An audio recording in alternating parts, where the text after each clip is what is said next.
Hi guys, a very happy new year to everyone.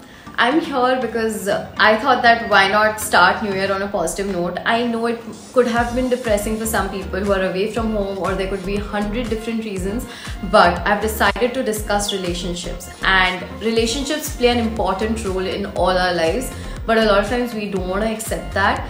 And I'm not going to discuss something negative about relationships, but more on the positive side by discussing what makes relationships perfect.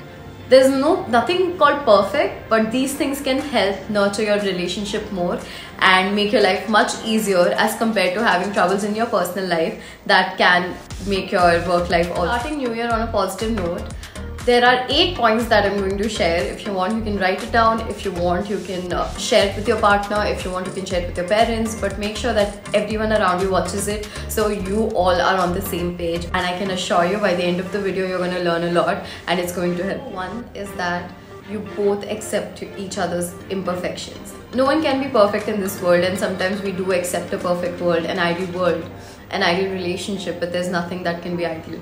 For example, I said that 8 signs that a relationship is perfect. It can never be perfect, but we try to make it as perfect, our sense of perfect. So the first point is accepting each other's imperfections. The second point is you hype each other up like no one else. Like, I feel that this is the base, because there are times when both the people can be down or one person can be down, so the other person has to hype the other person up to make them feel real. Hyping up is the base, because they get to know how much you love them, what do you think of them, what they think the world thinks of them. So there's a lot around that. Make sure that this is important and you know. Third point is connected to the first 2 points. If you accept the imperfections, if you hype them up, you're not going to humiliate them no matter what happens, because humiliation can make a relationship very difficult to go through. There is a way to talk, there's a way to express things, and if you keep humiliating your partner, they're not going to be able to accept you. Again, I keep repeating that this is not in terms of boyfriends or girlfriends only, in terms of an understanding that has to be built. The fourth and the most important point is transparency. It is the base of every relationship. And why is that? Because if you don't feel the need to hide everything from your partner, you'll be able to express better, show your actions better. When a person is hiding something throughout, the action changes, the voice changes. I feel that transparency can change a relationship. It can make it or break it. So transparency leads to trust, and we all know that trust is important, and without trust a relationship cannot exist. The fifth important point is priorities. Setting your priorities is really important, because the person in front needs to know where do they stand in your priority list. Now there are tons of things that comes in the priority list. Yourself, your work, your parents, tons and tons of things. But the other person needs to know that they are also important to you. So making them understand and realize time to time that they are your priority when it comes to it, that is very, very important. Because position and someone does not make you understand that, okay, you are their priority, then how are you going to feel?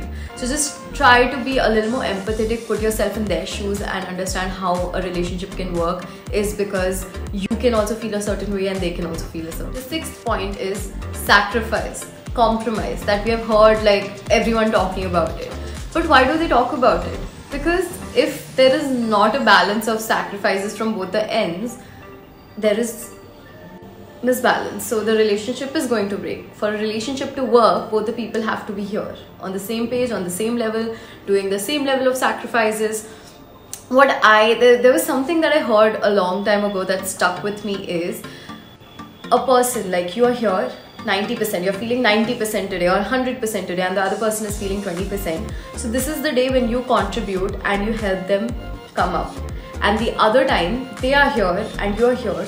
So you both cannot always feel 100%, you both always cannot feel great, but that is the key. You have to bring each other up, because no one else is going to. The seventh point and the second last point is that I have seen people say that, you know, that a person's expectations is not my fault, but I feel that understanding the samne wala ka expectations, the person in front, their expectations is going to help you understand that what can hurt them, and you try to work towards it, and they should do the same, because understanding expectations is really important. It's not like they're intentionally expecting things. They expect, and if it's not, you need to make it clear that they cannot expect these things from you.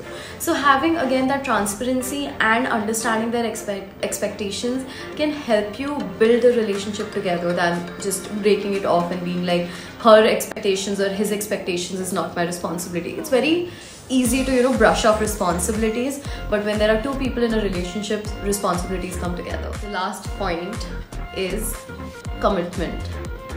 Oh my god, the amount of people crying on social media, the amount of friends I've seen, is because the other person could not commit, or they could not commit. Why to be in a relationship? Why to be in a relationship with your parents, friends, or anyone for that matter when you cannot commit? Because commitment comes from within. You cannot just fake it. So you have to decide that, okay, if I have committed, I have decided to make this person as my friend, girlfriend, boyfriend, and accept my family, I have to commit to them. I have to decide that, okay, this is going to be forever. They are my people. They are my person. If you cannot do that, then you cannot expect from them as well. So commitment can help a relationship rather than being dicey or not putting a label on it, because for obvious reasons, because you're not ready to commit. So don't do it. As simple as that. These were the 8 important things to see if your relationship is perfect or not. Even if it's not, as I said, you guys can work on it no matter what relationship it is. And if all these 8 signs relate to the people around you, congratulations, you found some amazing people and you both have worked towards it. I hope this video helped you guys, because I was really excited to make it like start new year on a positive note and send out as much positivity as I can. And if you liked it, make sure to share it with your family, friends, and your partners to make sure they also understand these rules and these things needed to have a perfect relationship. And don't forget to like, subscribe, and share. The share button is down there. It's a bell icon, I think. I'm not very good at this, but yeah, please make sure to subscribe. Bye guys, I'll see you next time, and I'm going to be regular this time.